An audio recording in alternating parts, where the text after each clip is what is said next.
प्रकार से महाराज नारद जी इस पृथ्वी का भ्रमण करते हैं, लेकिन भ्रमण करने में एक ही चीज उनको खलती है। क्या? क्योंकि भगवान की जो इतनी सुंदर सृष्टि बनाई है, इतना सुंदर संसार को भगवान ने बनाया, अब वहां की व्यवस्था को मानव ऐसा बिगाड़ रहा है,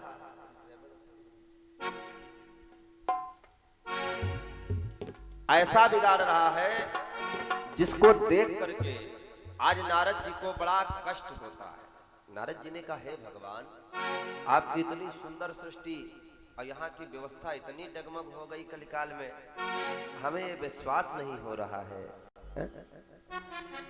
हमें ये विश्वास नहीं हो रहा है कि आपकी बनाई हुई सृष्टि ऐसी हो सकती है, ये मुझे विश्वास नहीं हो रहा है।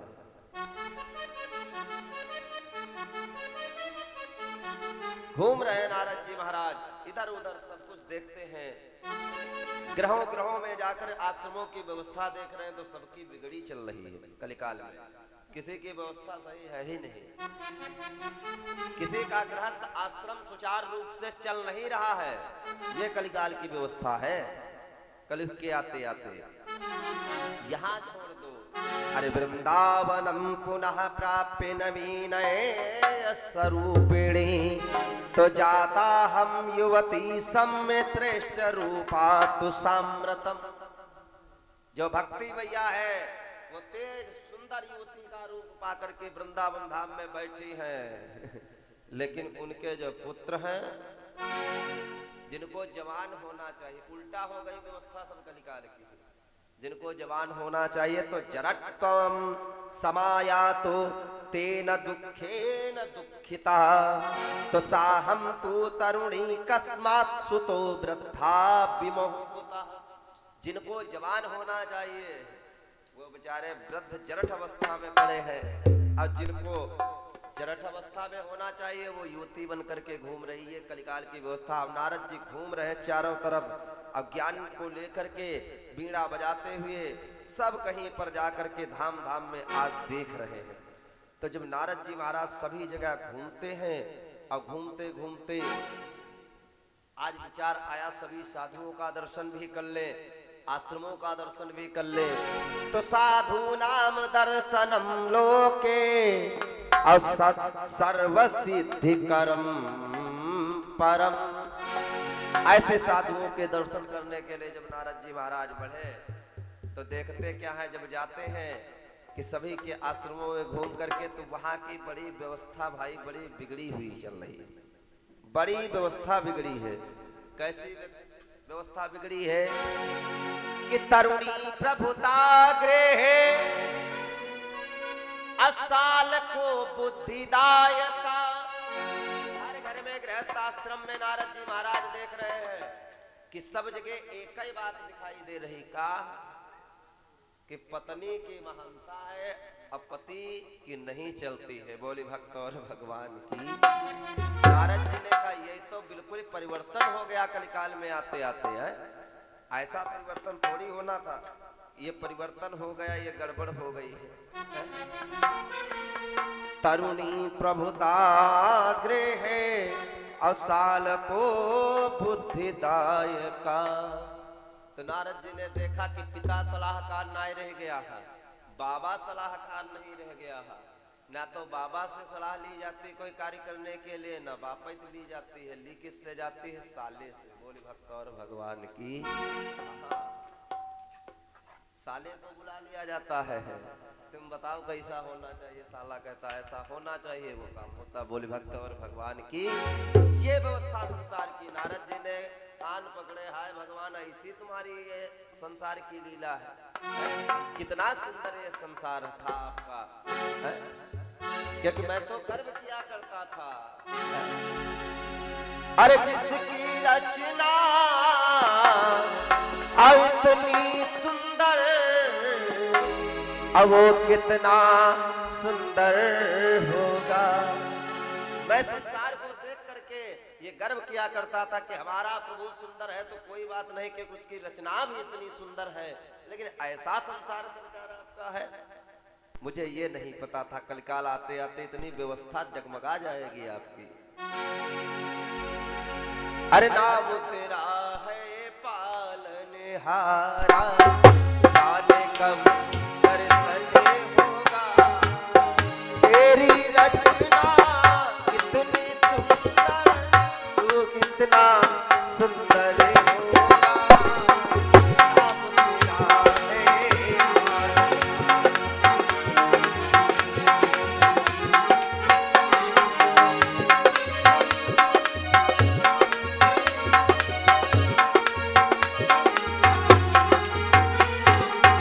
नाम तेरा है तेरा है पालनहारा, जाने कब दर्शन होगा, जिसकी रचना इतनी सुंदर, वो कितना सुंदर होगा।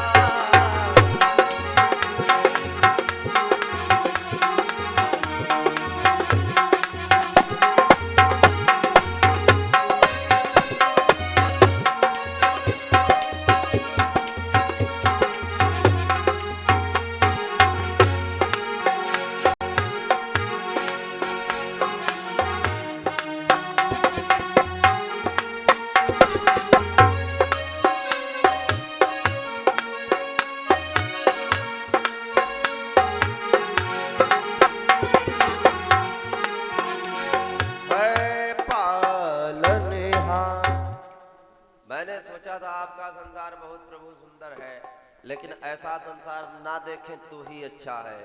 सभी जगह गए, अरे स्वराष्ट्रे महाराष्ट्रे काशी गुहाम गंगा च। आज सभी जगह भ्रमण करते, स्वराष्ट्र यानी गुजरात, महाराष्ट्र काशी, मध्य प्रदेश, मध्य चा बने आने वृंदा वने शुभ वने।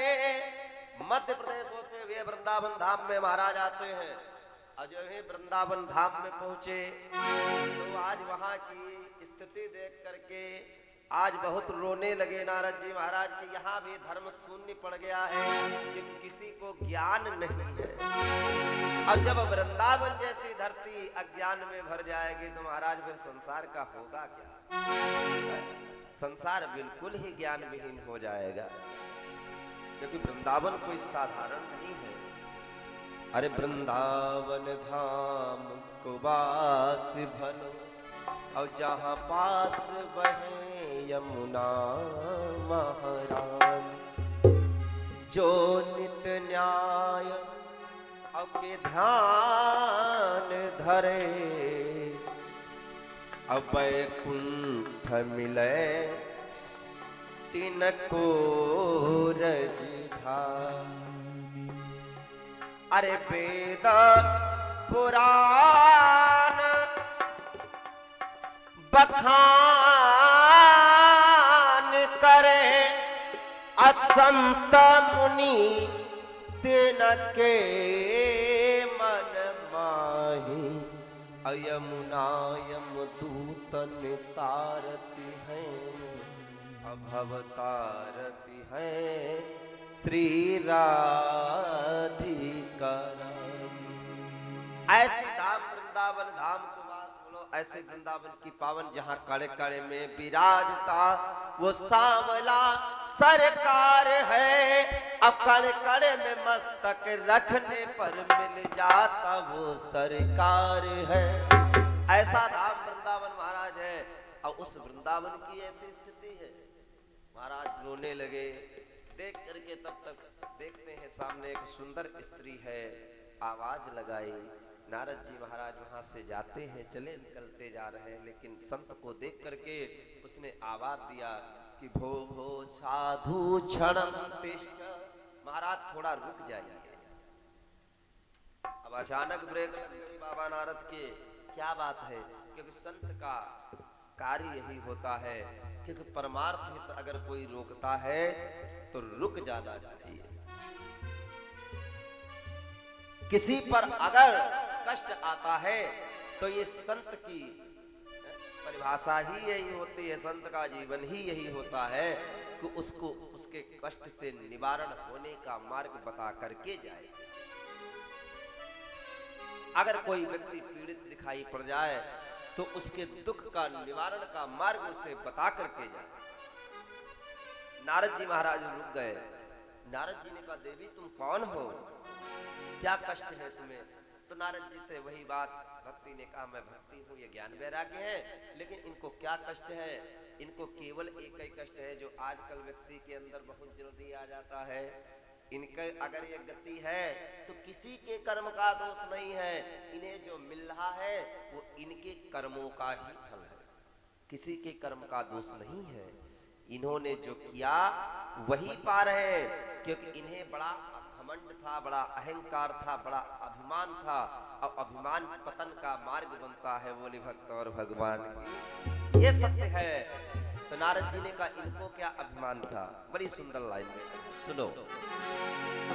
अरे सत्य युग और त्रेता द्वापर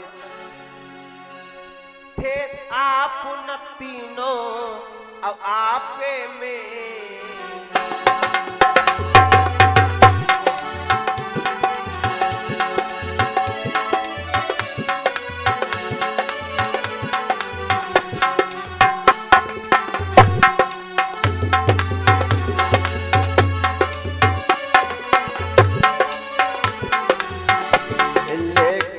कलयुग के आते ही बेटे गिर गए बुढ़ापे में।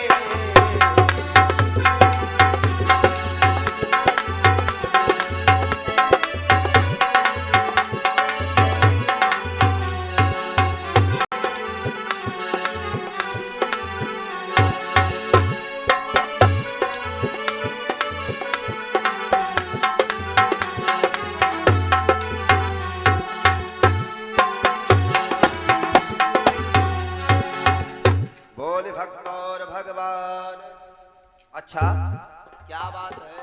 तो भक्ति मैया ने कहा, ज्ञानी कोई नहीं रह गया, अज्ञान हो गया, केवल मैं जवान हूं तो भक्ति होगी कैसी? ये कलिकाल का दोष है महाराज। तो महाराज ने कहा, सुनो, कलयुग जैसा कोई युग नहीं है, ये कलिकाल दोषी नहीं है, कलयुग जैसा कोई युग नहीं है। क्यों? अरे कलिना सदृशा कोपि युगो नास्ति वरानने, कलिकाल जैसा कोई युग हुआ ही नहीं है। अतस्मिन् त्वा स्थापिष्यामि गेहे गेहे जने जने। जाओ, मैं तुम्हें वचन देता हूं कि इसी युग में ऐसा कोई युग नहीं है, और इसी युग में मैं अगर ग्रह ग्रह में और व्यक्ति व्यक्ति के अंदर तुम्हें स्थापित ना कर दूं तो मेरा भी नाम नारद नहीं। बोले भक्त और भगवान की। तो भक्ति ने कहा, बिना ज्ञान के और बिना वैराग्य के ये संभव नहीं हो सकता। वो दोनों बूढ़े पड़े महाराज। तो महाराज जी ने कहा, ऐसा है, मैं कुछ भी कारण करूंगा, किसी द्वारा कैसे भी करके ज्ञान और वैराग्य को मोक्ष करूंगा, इन्हें जागृत करूंगा। अच्छा, कैसे आप जागृत करेंगे? तो वेद का पाठ अध्ययन करना शुरू किया नारद जी ने। अब सुंदर वेदों का ज्ञान सुनाना शुरू किया तो थोड़ी सी चैतन्यता तो आई, लेकिन उठे नहीं ज्ञान वैराग्य। थोड़ा आंखों को खोला और फिर बेहोश हो गए। बड़ा असमंजस है। नारद जी ने कहा, वेद भी निष्फल हो गए, अब हम क्या करें? वेदों के बाद शास्त्रों का पाठ करना शुरू किया। शास्त्र भी सुनाए, लेकिन कल्याण नहीं हुआ। गीता का पाठ सुनाया, कल्याण नहीं हुआ। बहुत से श्लोक सुनाए, कल्याण का मार्ग नहीं मिला। तो नारद जी ने कहा, चिंता मत करो, मेरा भी नाम नारद है। अब मैंने अगर प्रतिज्ञा कर ली तो आज तक उसको पूरा करके ही मैंने छोड़ा है, इसलिए तुम बिल्कुल कतई चिंता मत करो। मैंने जब अपने कंधे पर जिम्मेदारी ले ली तो भक्ति को स्थापित करने का घर घर में काम मेरा है। बोले भक्त और भगवान की। ऐसा नहीं है कि कलिकाल में लोग भक्ति करने वाले नहीं है, घर घर में भगवान की पूजा होती है, घर घर लोग भक्ति करते। थोड़ा नियम संयम अलग है। कोई खेत में हल चलाते नाम लेता है, लेकिन भक्त वो भी है। कोई कार्य करते हुए नाम लेता है भक्त भगवान का, वो भी है भक्ति, वो भी कर रहा है। अब वो श्रेष्ठ भक्ति कर रहा है ऐसा नहीं है। जो माया में घिरा है और भगवान का नाम भी ले लेता है, वो बड़ा ही श्रेष्ठ भक्त माना जाता है। बोले बांके बिहारी लाल की। आज नारद जी ने सभी प्रकार से समझाया और समझा करके वहां से आज बद्रिका आश्रम की ओर निकल पड़े हैं। अब वृंदावन से चलते चलते चलते चलते महाराज जा रहे हैं। पहुंचे जाकर के कहा बद्रिका आश्रम की ओर। जो ही पहुंचे जाकर बद्रीनाथ में, बद्री विशाल में, तो वहां पर 4 दिव्य संतों का दर्शन हुआ है, जिनका नाम सनत सनंदन सनकाल एवं सनत कुमार है। सभी ऋषियों खड़े हो गए नारद जी को, क्योंकि नारद भी देव ऋषि हैं। आज प्रणाम हुआ, आपस में एक दूसरे को ज्ञान का सम्मान देते हैं। सुंदर आसन पर बैठे हैं। वार्ता प्रारंभ हुई कि महाराज आप ये बताइए कि किस कारण से यहाँ पर सब आए हैं मेरे यहाँ। तो नारद जी ने कहा कोई ज्यादा कारण नहीं है, एक ही है कि भक्ति ज्ञान विरागणा तद घोषेण बलम महत। महाराज ज्ञान और वैराग्य जो शून्य हो गए हैं इस कलिकाल में, जिनके कारण मुझे यहाँ आना पड़ा। तब्रजयसि दयो कष्टम सुखम भक्ति भवेतिकम। मैं चाहता हूँ कि भक्ति को मैं वचन देकर के आया हूँ, तो भक्ति को प्रविष्ट कर सकूं लोगों के हृदय में, अज्ञान और वैराग्य को जागृत कर पाऊं। मेरी इतनी ही मनसा है। अच्छा, अरे ज्ञान वैराग्य संयुक्ता, अरे भक्ति प्रेम रसा बहा। एक बात बताओ महाराज, आप भी भक्त हैं भगवान के, आप भी भक्ति करते हैं, आप भी ज्ञानी हैं, आप भी संत हैं। बिना ज्ञान और वैराग्य के क्या भक्ति का कोई रस है? रस तो भक्ति में तभी आता है जब ज्ञान और वैराग्य होता है। सनकादि ऋषियों ने कहा ये तो सत्य बात है। ज्ञान वैराग्य संयुक्ता भक्ति प्रेम रसावह। जब ज्ञान और वैराग्य से पूर्ण भक्ति होती है तब उसमें आनंद आता है। लेकिन मैं चाहता हूं कि प्रतिगेहं प्रति जन्म ततः अक्रीड़ाम करिष्यति। मेरी ये भावना है कि हर घर में, हर जन के अंदर, हर घर में ये भक्ति क्रीड़ा करे, खेल करती दिखाई पड़े। ऐसी भगवान की सृष्टि में चाहता हूँ, ऐसा भगवान का संसार चाहता हूँ। क्या कोई कल्याण करने का कोई मार्ग है? तो सनत सनंदन ने कहा बाबा क्यों इन सबके चक्कर में तुम पड़े हो? ये संसार है, संसार के चक्कर में क्यों पड़े हो? अपनी संसार के चक्कर में क्यों बिगाड़ रहे हो? तुम तो भजन कर रहे हो, तुम्हें तो ज्ञानता नहीं है, तुम पर कलयुग का प्रभाव तो नहीं है। बाबा तो तुम भक्ति करो, काहे भक्ति के चक्कर में पड़े हो? घर घर में प्रवेश कराना है। बाबा ने कहा आप भी संत हैं और संत का कार्य ही यही है कि परमार्थ का कार्य करना। मैं कोई अपने स्वार्थ का कार्य नहीं करने के लिए आपके पास आया, ना तो ये नारद इतना स्वार्थी है कि अपना कार्य लेकर के आपके पास परेशान करने के लिए आया है। मैं अगर आया हूं तो परमार्थ कार्य के लिए ही मिला। और ये जन्म हमको आपको परमार्थ के लिए ही मिला। आपको संसार में आए हैं आप तो परमार्थ के लिए आए हैं। अब आपने तो परमार्थ के लिए पूरा जीवन ही छोड़ दिया। आप चाहते तो बड़े हो जाते, बड़े होकर के विवाह कर लेते, आपके 10-20 बालक होते, पोता होते। आप काहे बाबा बने यहाँ बद्री आश्रम पर बैठे हैं विशाल में, पहाड़ों पर बैठे तो इसीलिए हो क्योंकि भगवान से प्रेम है आपको, भगवान से आपको प्रेम है, इसीलिए तो आप आकर के यहाँ बैठे हो। वरना आपको क्या जरूरत थी?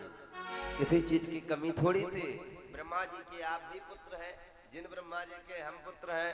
और सबसे पहले आपको उत्पन्न किया गया सृष्टि का सृजन करने के लिए, लेकिन आप नहीं माया में पड़े, आपने केवल भगवान की भक्ति ही मांगा। क्यों? आप जानते हैं और हम जानते हैं कि जो सुख इसमें है वो संसार में नहीं है। मैं यही चाहता हूं कि संसार में भक्ति प्रवेश हो। अरे जो सुख पायो राम भजन में, अब वो सुख नाही अमीरी में। अमन लागो मेरो यार फकीरी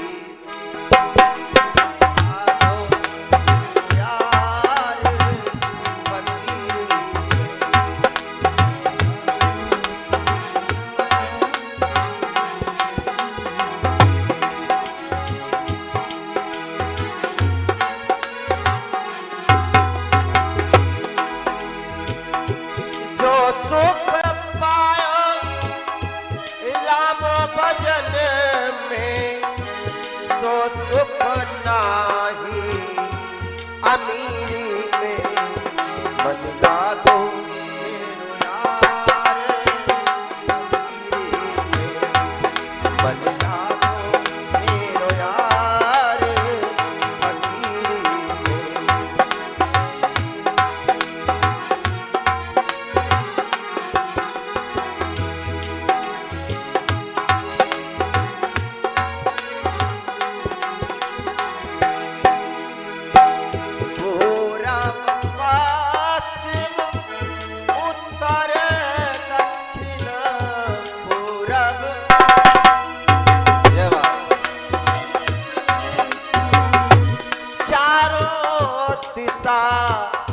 जगीरी में चारों दिशा जगीरी में।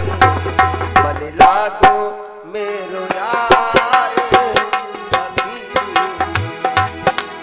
लागो मेरो यार फकीरी लागो मेरो यार फकीरी।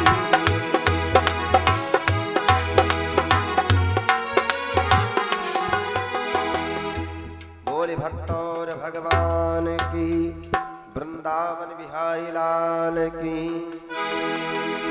सद्गुरुदेव भगवान की।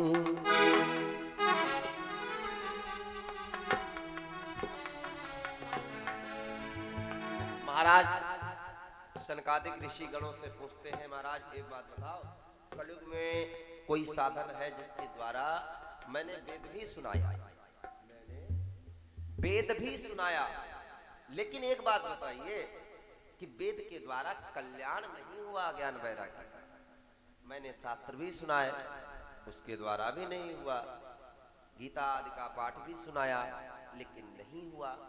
अब आप ये बताएं कि ऐसा कौन सा ग्रंथ है जिसको ज्ञान वैराग्य सुने तो चैतन्य अवस्था में खड़े हो जाए,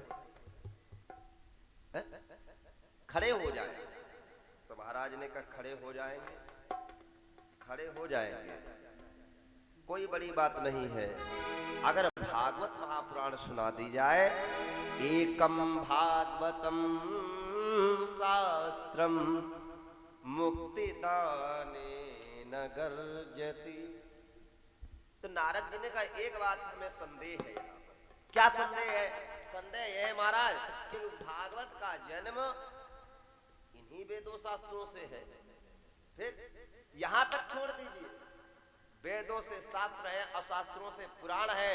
यहां तक पुराणों में 17 महापुराण, जिनमें 17वां महापुराण महाभारत है, जिसे पंचम वेद के नाम से जाना जाता, लगभग 1.25 लाख श्लोक उसके अंतर्गत। अब उसी के एक पर्व से भागवत का जन्म है। अब महाराज आप कहते हो कि भागवत सुनाने से कल्याण हो जाएगा। जब मैंने सबसे बड़ी जड़ ही सुना दी, वेद सुनाए, तो फिर उनका कल्याण वेदों के द्वारा ही क्यों नहीं हुआ? क्योंकि वेद से ही शास्त्र हैं, अब शास्त्र से ही पुराण हैं, अब पुराणों से ही जो 17 पुराणों में महान ग्रंथ माना जाता है महाभारत, और उसी से भागवत का जन्म है। तो आप बताइए फिर कल्याण भागवत से कैसे हो जाएगा? सुंदर सनकादिकों ने एक उदाहरण दिया है कि देखो, बहुत अच्छी बात मैं बताता हूं कि आम का एक फल है जिससे तुलना भागवत की कर दी गई है। रसमालयम पिबत भागवत रसमालयम अमूरव रसिका भाव विभावका। ये ऐसा भागवत निगम कल्प करूर गलितम फलम असुख मुखादृशयुतम। ये ऐसा ग्रंथ है तो वेद रूपी वृक्ष का, शास्त्र रूपी शाखा का, लेकिन ऐसा परिपक्व फल है। एक बात नारद जी बताइए कि आम के फल को खाने से आपको मिठास मिलेगी कि आम के वृक्ष को खाने से आपको मिठास मिलेगी? नारद जी ने कहा फल को खाने से मिठास मिलेगी।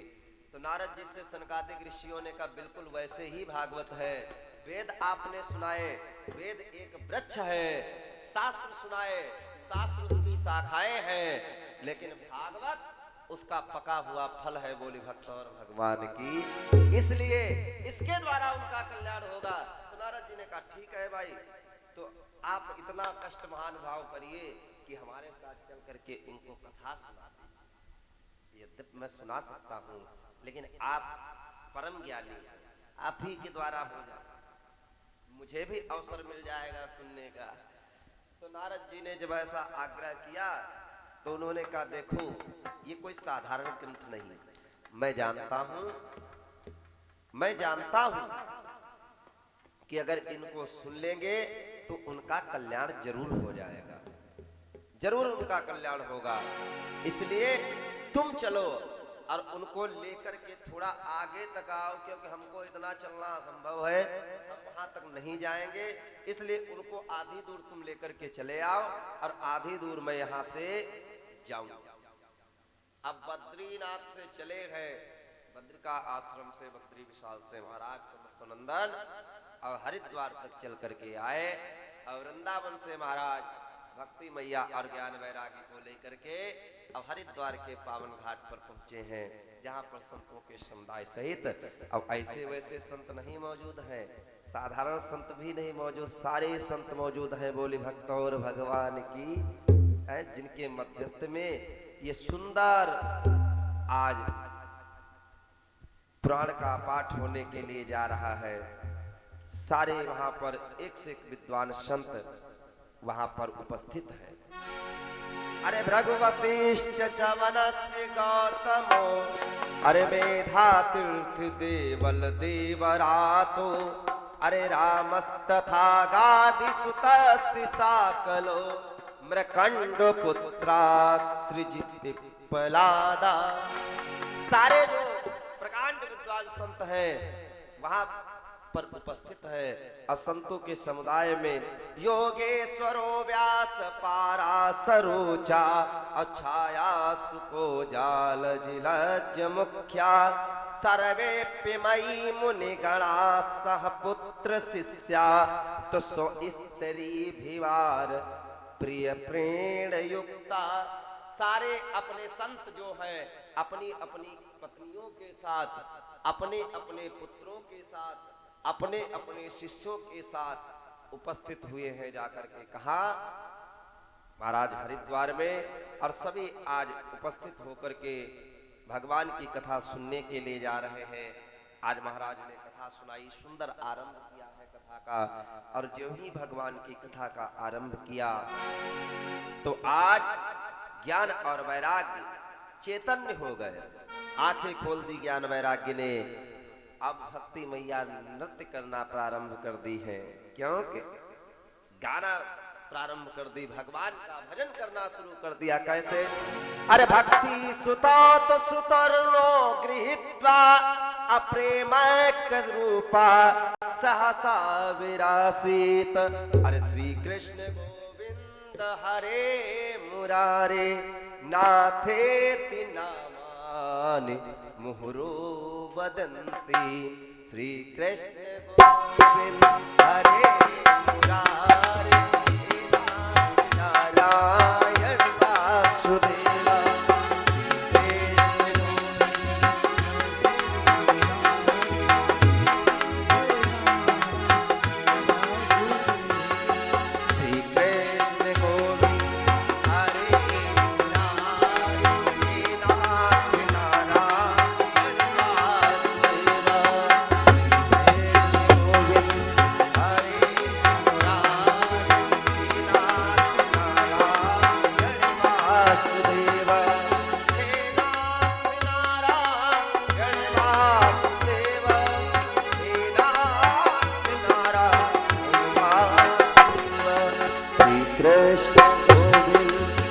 मुरारे मुरारे हे नाथ नारायण वासुदेव।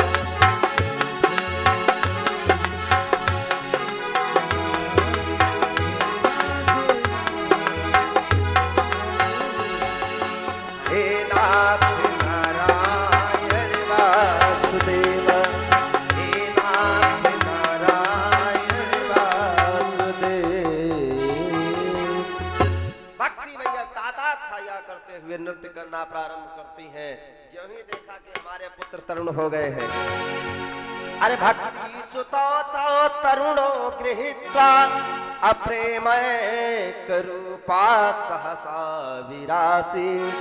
श्री कृष्ण गोविंद हरे मुरारे अनाथेति नामा मुहुरोदयन्ति। आज भगवान का नाम उच्चारण करके अब गदगद नृत्य करना प्रारंभ कर दिया है। ताम चागमता भागवतार्थ भूषाम असुचारु वेशाम सद्रस्सु सदस्या कथम प्रविष्टा कथमागतेयम मध्ये मुनीनामिति तर्कयन्ता।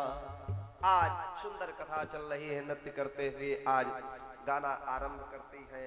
आज कुमार जो है वो भी बड़े उच्च स्वर में गाना शुरू कर देते हैं। जो ज्ञान वैरागी अभी तक मूर्छित पड़े थे, बुढ़े पड़े थे, चैतन्य होकर के युवा हो गए, जवान हो गए।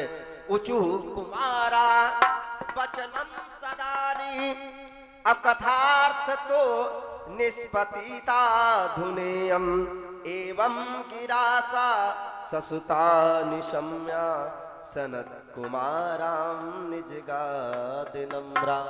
आज जो सनत कुमार है आज सभी को आशीर्वाद देते हैं। भक्ति मैया आज गदगद गाती हैं, घूमती हैं, नाचती हैं, नृत्य करती हैं, ताता थैया करती हैं।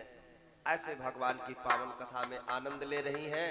नारद जी महाराज भी सुंदर कथा में आनंदित हो रहे हैं और भगवान की परममयी कथा में आज आनंद उठा रहे हैं। जितने भी संत समुदाय बैठे हैं, भृगु, वशिष्ठ, अंगिरा, गौतम आदि ऋषिगण अपने सब परिवार स्वजन के साथ में आज भगवान की कथा का आनंद ले रहे हैं। अभिमान नहीं किसी को है कि मैं ज्ञानी हूँ। यद्यपि वहां पर बैठा बैठा एक संत किसी से कम नहीं है, लेकिन फिर भी किसी को घमंड नहीं है, अहंकार नहीं है, किसी से कोई कम नहीं है। लेकिन एक साथ बैठ करके सुंदर कथा को श्रवण कर रहे हैं और सनकादिक गण श्रवण करा रहे हैं। सुंदर कथाओं को वर्णित किया है। अब जो कथा सुनाई है ये कथा गोकर्ण और धुंधकारी की ये महाराज सनत सनंदन ने ही सुनाई है। कि एक सुंदर उदाहरण दिया कि इस भागवत के द्वारा देखो कल्याण, वैसे तुम मनुष्य का कई मनुष्यों का कल्याण हुआ है, कथाएं मिल जाएंगी, लेकिन मनुष्य से ऊपर भी किसी का अगर कल्याण कर सकती है तो वो यही भागवत है। क्योंकि धन्या भागवती वार्ता अप्रेत पीड़ा विनाशनी। केवल मनुष्यों का ही कल्याण करके नहीं दिखाया, जो प्रेत रूपी बाधा है उनकी पीड़ा का भी निवारण कर दिया। ऐसी ये भागवत महापुराण है। सभी सुन रहे हैं, सभी को सुनाया है कि कैसे आत्मदेव पुरा तस्मिन, एक आत्मदेव नाम का ब्राह्मण था जिसकी पत्नी का नाम धुंधली है, जिसके दो पुत्र हुए हैं। एक का नाम है धुंधकारी और एक का नाम है गोकर्ण।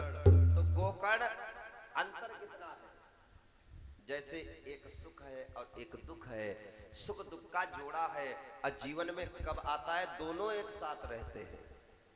आता कैसे है, इस जीवन में था नहीं महाराज के।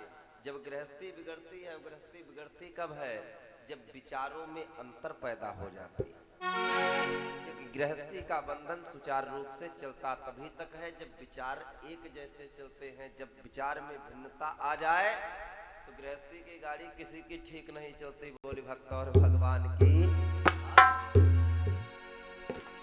अगर विचार में अंतर आ गया, क्योंकि पत्नी को श्रद्धा का स्वरूप बताया गया है। भाई पति अगर विश्वास है तो पत्नी भी श्रद्धा है, और श्रद्धा अगर विश्वास से अलग हो जाए तो फिर किसी का महत्व नहीं। बोली भक्त और भगवान की। श्रद्धा और विश्वास आपके साथ एक साथ होंगे तो आप कोई भी कार्य करेंगे तो सदकर्म कहलाएगा।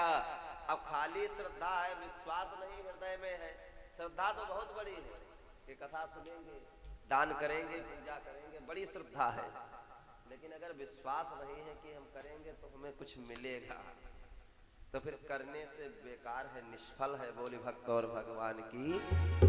श्रद्धा के साथ विश्वास का होना जरूरी है। अब विश्वास के साथ श्रद्धा भी होनी जरूरी है। खाली विश्वासों से काम नहीं चलने वाला आजकल है। विश्वास आपको बहुत है, अब ये व्यवस्थाएं ना की जाए, इनके लिए श्रद्धा ना हो तो ये काम हो पाएगा? नहीं हो पाएगा। ऐसे कार्य सफल तभी हो पाते हैं जब श्रद्धा और विश्वास एक साथ चलते हैं। लेकिन धुंधली जैसी पत्नी, महाराज आत्मदेव बड़े सीधे सज्जन थे, इनका जीवन बड़ा ही अच्छा था, लेकिन जब कुमति घर में प्रवेश कर जाती है तो जीवन कितना भी ज्ञानी व्यक्ति हो उसका भी मार्ग डगमगा जाता है भाई। कुमति ऐसा करती है क्योंकि जानते हो कि जहां सुमति तहां अरे संपत्ति ना, जहां सुमति तहां संपत्ति ना,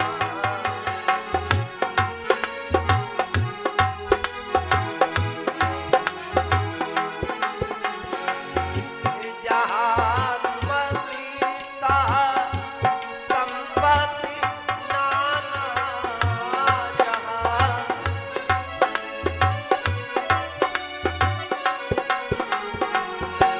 जहां कुमति तहां विपत्ति निधान, जहां कुमति तहां विपत्ति निधान।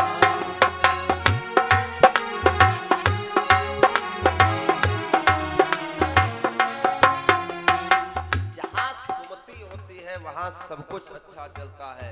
अब कुमति प्रवेश कर जाए जिस परिवार में, जिस देश में, जिस राष्ट्र में, जिस प्रदेश में, जिस घर में, जिस परिवार में, जिस गांव में सुनती होगी वो सदैव सुखी रहेगा।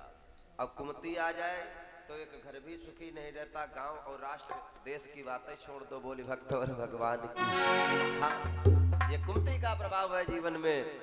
तो महाराज आत्मदेव की जो पत्नी है वो उल्टा विचारों की है, सात्विक धर्म के और सात्विक विचार के महाराज है। लेकिन जीवन में जब व्यक्ति उल्टा विचार का फंस जाता है तो जीवन की गाड़ी बड़ा असमंजस में हो जाती है। हाँ, या तो समानता हो और जब विपरीत हो जाती है परिस्थिति तो बड़ा गड़बड़ है। अब महाराज तो सीधे साधे सज्जन है, भगवान की भक्ति पर विश्वास रखने वाले, भगवान की कथा सुनने वाले, भगवान की भक्ति करने वाले, भगवान का भजन करने वाले। अब वो सब पूजा पाठ और हर चीज से बड़ा दूर रहने वाले। दूसरी बात, कभी भी आत्मदेव की बात में बात नहीं रखा है। महाराज जो भी बात कहते उसका उल्टा ही होता है। ये पत्नी का धर्म नहीं है, ये उल्टा का धर्म है। बोली भक्त और भगवान की। ये पत्नी का धर्म नहीं होता है। आज महाराज जीवन से बड़ा परेशान हो गए। दूसरी बात तो संतान नहीं घर में, संतान नहीं है। अब संतान ना हो तो दुखी, अब संतान हो तो जीवन में तब भी दुखी। संतान होती है तो व्यक्ति उसके सुख और ऐश्वर्य के लिए दुखी रहता है, उसकी व्यवस्था के लिए दुखी रहता है। अब संतान ना हो तो समाज से दुखी रहता है। पुत्र ना हो, 2-4 साल हो जाए विवाह के तो ये समाज वाले जीने नहीं देते हैं। क्या बात है, अब तो दूसरा विवाह कर लो। हमको लगता है कि संतान ही नहीं जन्म लेगी, नाम कैसे चलेगा, नाम कैसे चलेगा। ये संसार वाले जीने नहीं देते, ये निर्वंशी है, इसका मुंह नहीं देखने वाला, तरह तरह के लोग ताने मारते। अरे इन तानों से ही तो आत्मदेव जैसा संत दिख गया, ब्राह्मण दिख गया। गया कहां? जहां पर बहुत जल्दी कल्याण हो जाए ऐसे घाट पर भगवान के पहुंच गया। कहां? तुंगभद्रा नदी निकटे, तुंगभद्रा नदी के किनारे पहुंच गया जाकर के। किस कारण से? अपने हृदय में विचार किया है क्या क्योंकि मैं अपने शरीर को नष्ट कर दूंगा। ये परमात्मा का दिया हुआ शरीर है, जिस शरीर के कारण लोग कहते हैं कि मेरा जन्म सफल नहीं है, असफल हो गया। क्योंकि मनुष्य के जीवन का एक ही लक्ष्य होता है, संसार का सृजन करना, परिवार को आगे बढ़ाना, और मैंने इसमें योगदान नहीं दिया तो मेरा जीवन ही निष्फल है। ऐसे जीवन को मैं समाप्त कर देना चाहता हूं। अच्छा, ऐसा विचार लेकर के महाराज जी हुई नदी के किनारे पहुंचे तो तुंग माने शीघ्र, अभद्र माने कल्याण करने वाली ऐसी घाट पर पहुंच गए जहां शीघ्र व्यक्ति का कल्याण हो जाए। तो जो ही आज नदी में कूदना चाहा तो भगवान ने हाथ पकड़ लिया। ए ब्राह्मण, कहां जा रहा है? संत का वेश बनाए भगवान सामने खड़े हैं। आज आत्मदेव ने कहा, महाराज तुम कौन? तो महाराज ने कहा, मैं एक संत हूं। तुमको जीवन में ऐसा क्या कष्ट है कि ऐसा घोर पाप करने जा रहे हो? एक जन्म नहीं, अरे हजारों जन्म नरक में चले जाओगे ब्राह्मण होकर के। ऐसा कैसे जघन्य अपराध कर रहे हो? अब ब्राह्मण को ज्ञान आया, हाय हाय, मैं क्या ये कर रहा था? आत्महत्या से बड़ा पाप कोई नहीं है, और आत्महत्या तुम करने जा रहे हो। तो ब्राह्मण रोने लगा, महाराज मेरे कोई संतान नहीं है, और ये दुनिया जीने नहीं देती है। क्यों? दुनिया जीने ही नहीं देती है कि संतान नहीं है तो मेरा मुंह नहीं देखना कोई चाहता। अगर प्रातः काले निकल जाता हूं तो लोग ताने मारते हैं। बताओ मैं क्या करूं? क्योंकि नाम तो संतान से ही चलता है। भगवान ने कहा, ये किसने कह दिया? ये किसने कह दिया? तो महाराज ने कहा, इतना ही नहीं महाराज, मैंने तो यहां तक सुना है। अरे सुनता हूँ जो पापी अपने जीवन में पुत्र न पाते हैं,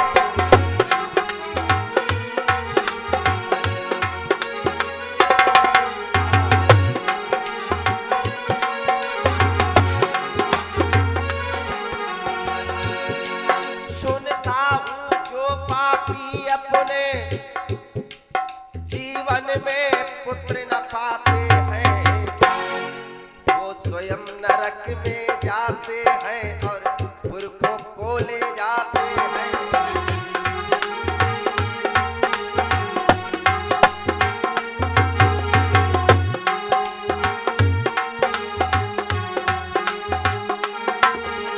स्वयं नरक में जाते हैं और पुरखों को ले जाते हैं।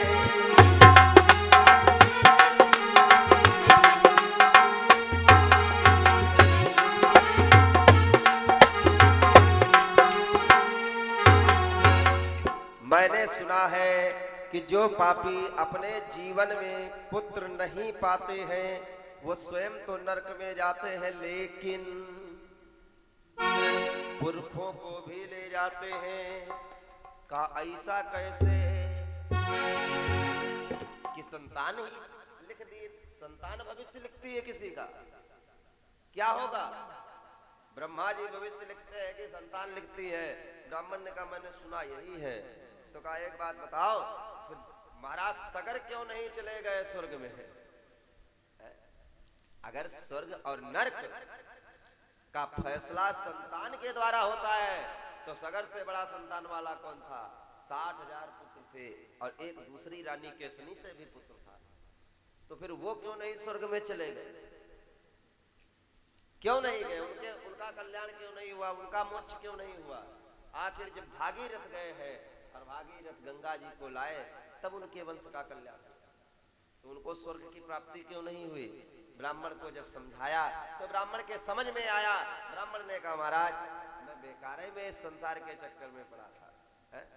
कोई बात नहीं, लेकिन महाराज एक चीज मांगता हूँ, अगर आप मेरे जीवन में सदगुरु बनकर आए हैं तो इतनी कृपा करिएगा, क्योंकि मैंने सुना है संत जब भी आता है और आप संत का दर्शन हो गया, और संत बड़ा भगवान की कृपा होती है तभी संत मिलता है। तो मैं नहीं कहता हूँ, मानस कहती है। अरे अब वही भरोसे हनुमंता, अब बिनु हरि कृपा नहीं नहीं। अब वही भरोसे हनुमंता, बिनु हरि कृपा नहीं नहीं।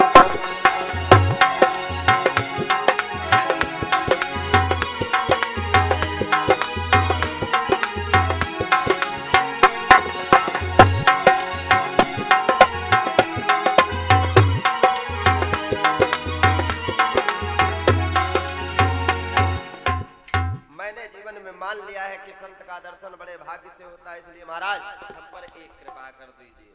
अगर आपका दर्शन हुआ है तो इतनी कृपा बना दीजिए कि मैं चाहता हूं कि मेरे जीवन में कोई संतान हो जाए, ऐसा उपाय बता दीजिए। बाबा ने कहा अगर तुम संतान ही पाकर सुखी होना चाहते हो तो संतान ले जाओ, ये ले जाओ फल, अपनी पत्नी को जाकर के खिला देना और तुम्हारे घर में सुंदर संतान आएगी। आज फल लेकर के आए बाबा, धुंधली को दिया है, धुंधली को दिया है, लेकिन जो ही फल धुंधली के हाथ में आया, धुंधली से बाबा ने बताया कि इस फल को खाने से संतान की प्राप्ति होगी। तो महाराज आत्मदेव तो चले गए और धुंधली बैठी अर्धरात्रि में विचारों पर विचार लग रहे, क्योंकि उल्टा है।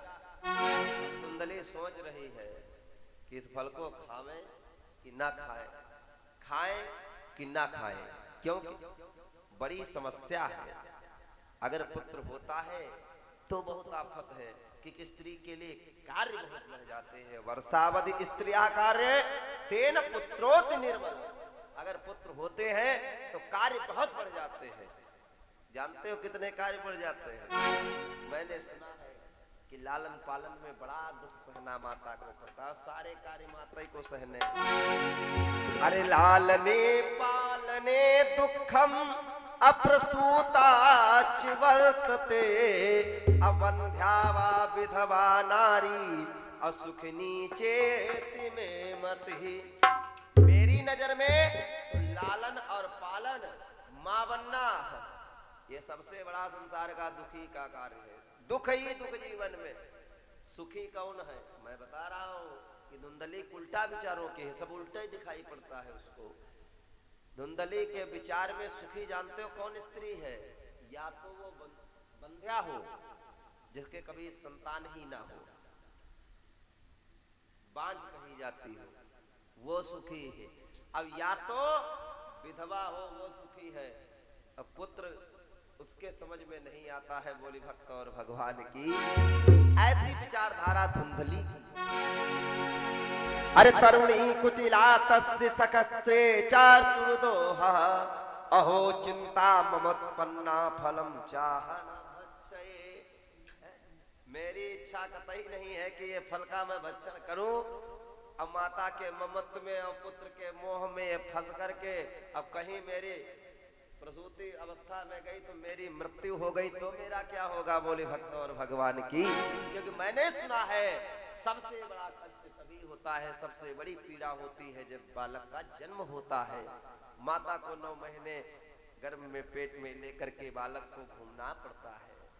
बड़ा ही कठिनाई का कार्य, मेरे समझ में नहीं आता है। आज बैठी है बेचारी, बार बार सुन रही।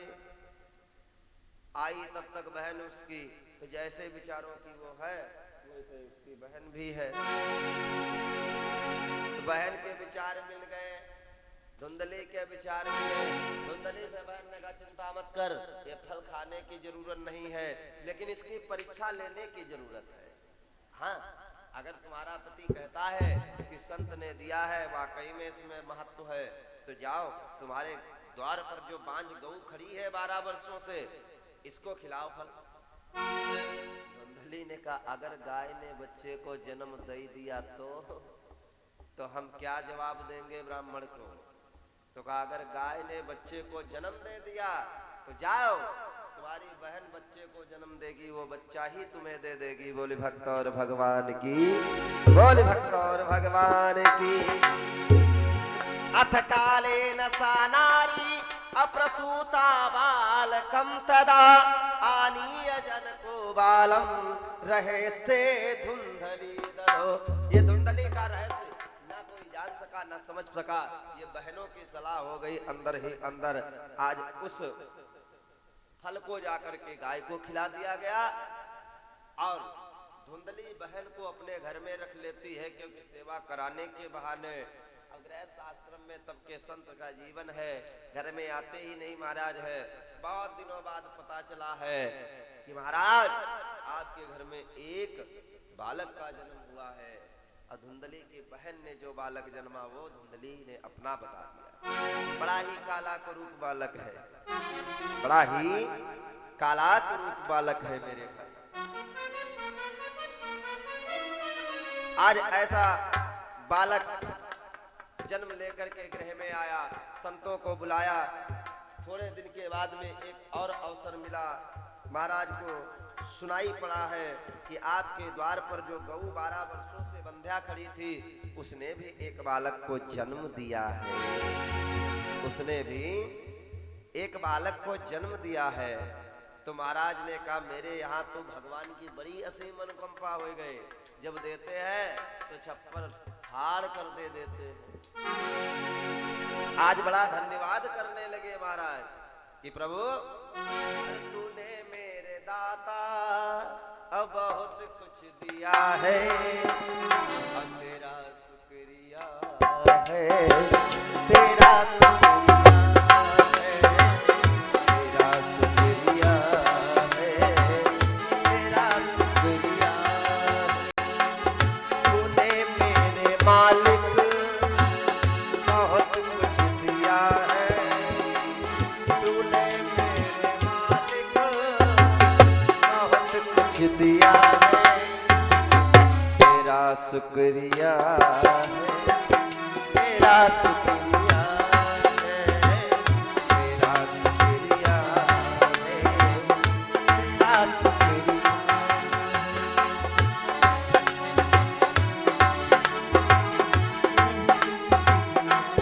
और ये जायदाद दे दी, ये औलाद दे दी, सारे जमाने बड़े बात दे दी।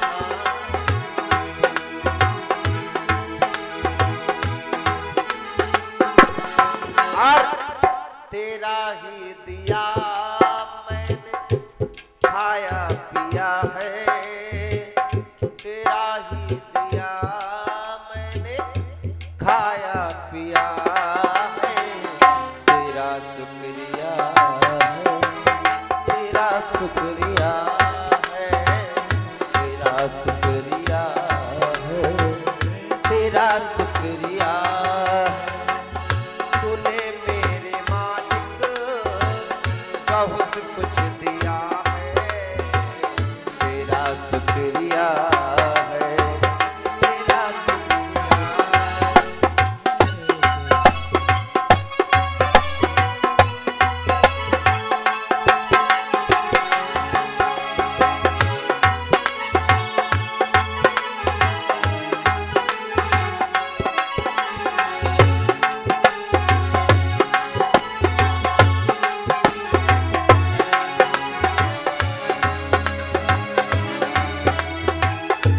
तेरा शुक्रिया।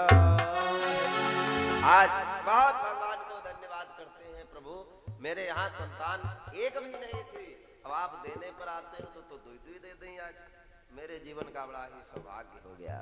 अब संतों को बुलाया, महाराज हमारे यहाँ आकर के और आप नामाकरण हमारे बालकों का कर दे।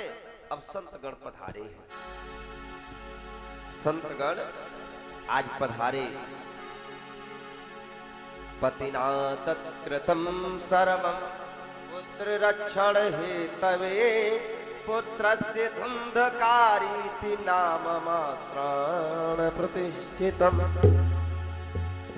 आज मेरे भाई जो पहला पुत्र है उसका नाम धुंधकारी रखा, जो धुंधली ने अपना पुत्र बताया। क्यों? धुंधली का मतलब ही होता है धुंध मानी अंधकार। तो विद्वानों ने कहा इसकी माता ही अंधकार है, तो बेटा कोई बढ़िया नहीं होगा, तो जो पुत्र है वो अंधकार करने वाला है। धुंधकारी, कारी माने करने वाला। बोले भक्त और भगवान की। ये हमेशा अंधकार ही लाएगा, अपने जीवन में लाएगा, लेकिन दूसरा जो इससे मिल जाएगा उसके भी जीवन में अंधकार ही कर देगा। बोले भक्त और भगवान की। हाँ, नीच के व्यक्ति के पास बैठोगे और नीच तुम्हारे घर में प्रवेश करेगा तो नीचता का परिचय देगा, आपको भी नीच बना देगा। अब विद्वान व्यक्ति आपके घर में प्रवेश करेगा तो साथ में आपको भी विद्वान बना देगा। बोले भक्त और भगवान की। हाँ, ये महत्व है। तो ये ऐसा है कि जैसा है वैसे दूसरे को बना देगा। ये अंधकार के सिवा करेगा ही नहीं कुछ अपने अपने जीवन में और दूसरे के जीवन में भी भर देगा अंधकार।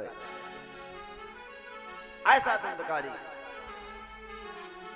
लेकिन जब दूसरा पुत्र आया जो गौ के द्वारा जन्मा, जब उसको देखा है तो बहुत सुंदर बात निकली। क्या निकली कि सर्वांग सुंदर दिव्यम निर्मलम कनक प्रभम। जो दूसरा पुत्र है बड़ा सुंदर है, सोने के समान चमकीला उसका शरीर है, बड़ा ही सुंदर है। आज मेरे भाई उसका नाम गोकर्ण रखा है विद्वानों ने, क्योंकि ये ज्ञानी बहुत होगा। न ज्ञातम तद्रहस्यम तु केनापि विधियोगता गोकर्णम तुम सुतम दृष्टा गोकर्ण नाम चाकरो। आज विद्वानों ने कहा इसका नाम गोकर्ण रखता हूं क्योंकि ये गौ के द्वारा जन्मा, पूरा शरीर मनुष्य का लेकिन कान इसके गौ के लगे हैं, इसलिए इसका नाम गोकर्ण है। और ये बड़ा ही ज्ञानी होगा। आज ही विद्वानों ने बताया इसके ज्ञान के समान ब्रह्मा जी का ज्ञान है, ऐसा ही ज्ञानी होगा और संसार में ज्ञान की कीर्ति को बढ़ाएगा। अच्छा, ये साधारण नहीं होगा महाराज। आज विद्वान चले गए, धीरे धीरे समय व्यतीत हुआ, बड़े हुए दोनों बालक, लेकिन दोनों की राह अलग अलग।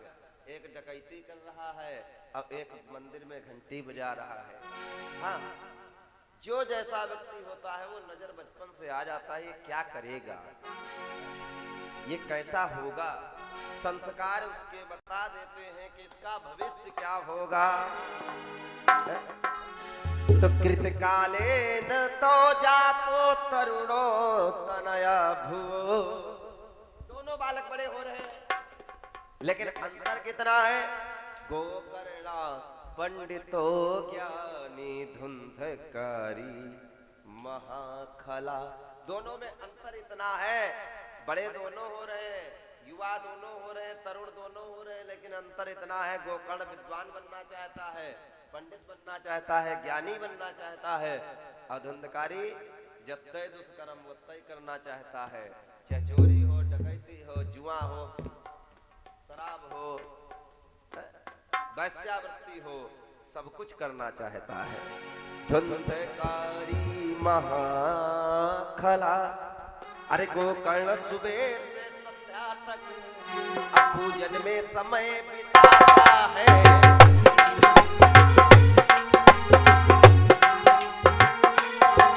फल नीच धुंधकारी लेकिन वे श्यामों के घर जाता है।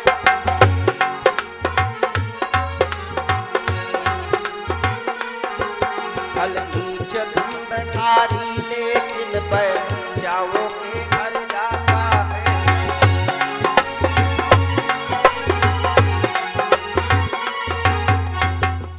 आज मेरे भाई गोकर्ण की तो बड़ी प्रशंसा चारों तरफ से आती है, लेकिन चारों तरफ से बुराई सुनते सुनते महाराज परेशान हो जाते हैं धुंधकारी। अब माथा ठोक करके एक दिन बैठे किनारे आत्मदेव जी महाराज। अब आत्मदेव विचार कर रहे हैं, सरकार आपसे मैंने 10-20 तो मांगे नहीं थे, पुत्र मैंने एक मांगा था, तो दिया होता तो एक ही दिया होता, ये दूसरा कपूत झोली में काहे डाल दिया। लेकिन कहावत है कि ऐसा अगर हुआ है तो कोई ना कोई कारण जरूर होगा। ये अपने जीवन का एक पाप होता है जो सामने प्रकट होकर के वास्तविकता में आ जाता है। ये किसी का किया हुआ पाप थोड़ी है। क्यों, किसी ने बड़ी सुंदर 2 लाइनें लिखी हैं कि एक झोली में अरे फूल खिले हैं, अब एक झोली में कांटे, अरे कोई कारण होगा, अरे कोई कारण होगा। एक झोली में फूल खिले हैं, एक झोली में कांटे, अरे कोई कारण होगा, अरे कोई कारण होगा।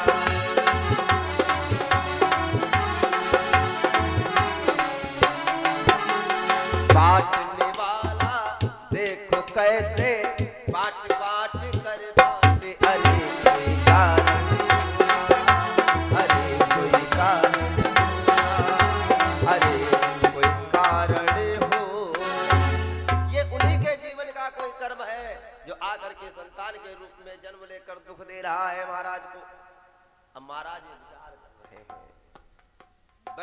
बैठे बड़ा परेशान कि क्या करूं मैं। गोकर्ण सामने आ गए। गोकर्ण ने कहा, पिता क्यों आप परेशान हैं? क्या चिंता है आपको? क्या चिंता है? महाराज ने कहा, सुनो, ये पता नहीं कहां से ये कुपुत्र मेरी झोली में आ गया, जिसके कारण मैं दुखी हूं, कष्ट देता है मुझे। प्राणायस्त्रिजामि दुखे नहा कष्टम मम। मुझे इतना कष्ट है इस बालक के कारण कि मैं तुम्हें बता नहीं सकता हूं। गोकर्ण ने कहा, पिता हे जनक, क्षमा करना, लेकिन आपकी ही गलती है। आप क्यों संसार में फंसे हो भाई? अरे तदानीम तू समागत्ते अगोकर्णो ज्ञान संयुता अबोधयामास जनकम तो वैराग्यम परिदर्शनम। आज अपने ही जनक को, अपने ही पिता को आज गोकर्ण के द्वारा वैराग्य का दर्शन हुआ है। आज वैराग्य का दर्शन गोकर्ण ने अपने ही पिता को अपने ज्ञान के द्वारा कराया। तलानी तू समागत गोकर्णो ज्ञान संयुतम। बताया का सुनो, आप दुखी कब तक हैं? जब तक संसार से आप अपने मुख को लगाए हैं, और संसार से जिस दिन विमुख हो जाओगे उस दिन संसारिक दुख नहीं सताएगा पिताजी। आसारः खलु संसार दुख रूपी विमोहक। ये लाइन याद रखना श्लोक की, क्योंकि गोकर्ण कहते हैं ये संसार दुख का घर है, इस संसार में कभी सुख मिलेगा नहीं। अब व्यक्ति इसी संसार में सारे सुख ढूंढता है, जबकि गोकर्ण का कहना है क्या कि आसारा खलु संसारो अदुख रूपी विमोह का। ये संसार बहुत ही दुख रूपी है।